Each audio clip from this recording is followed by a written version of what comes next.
Alguna vegada heu vist un bosc on els arbres parlen i les flors canten cançons de bressol?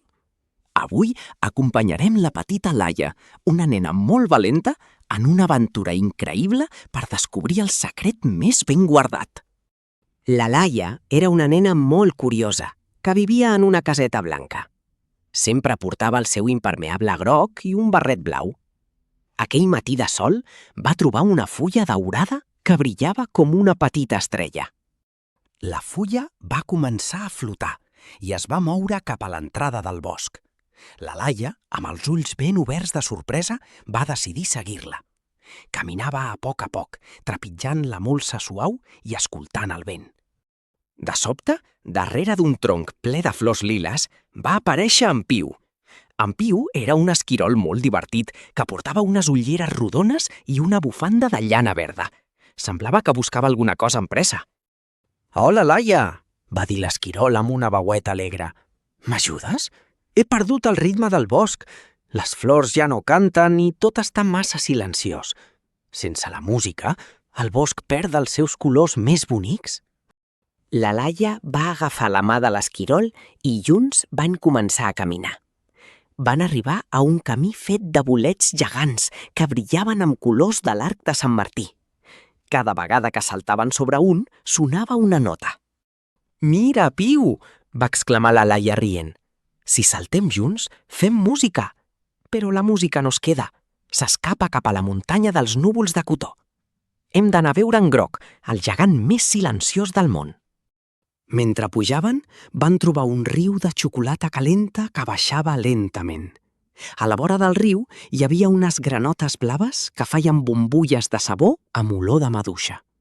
Tot era dolç, segur i molt bonic. Al capdamunt de la muntanya van trobar en Groc. No era un gegant poruc, sinó un gegant fet de molsa suau i pedres rodones, que semblava una muntanya petita. Tenia unes orelles molt grans per escoltar el silenci. «Hola, Groc», va dir la Laia amb veu dolça. «Per què estàs tan seriós?» En Piu diu que les flors s'han deixat de cantar. El gegant va sospirar i un vent suau va moure les fulles dels arbres propers.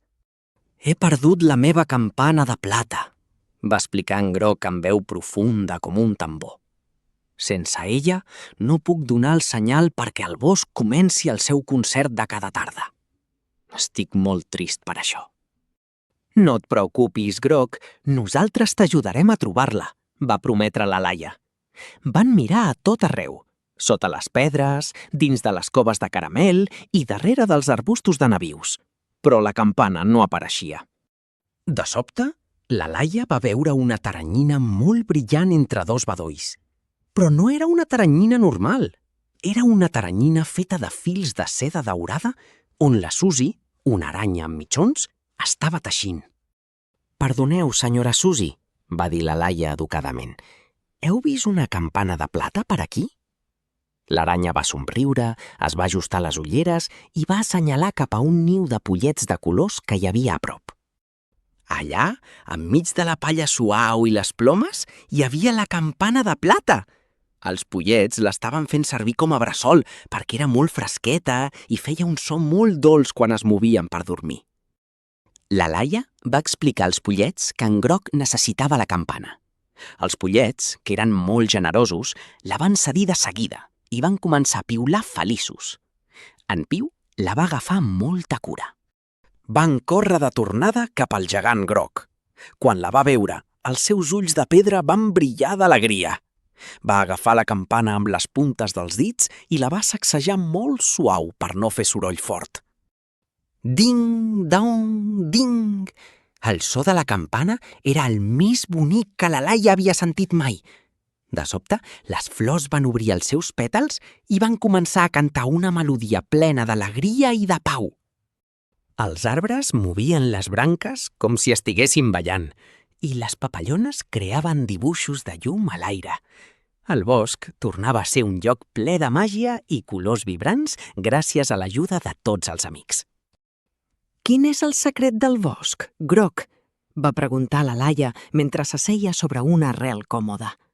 El gegant va somriure i va posar una mà suau prop d'ella per protegir-la del vent fresquet de la tarda.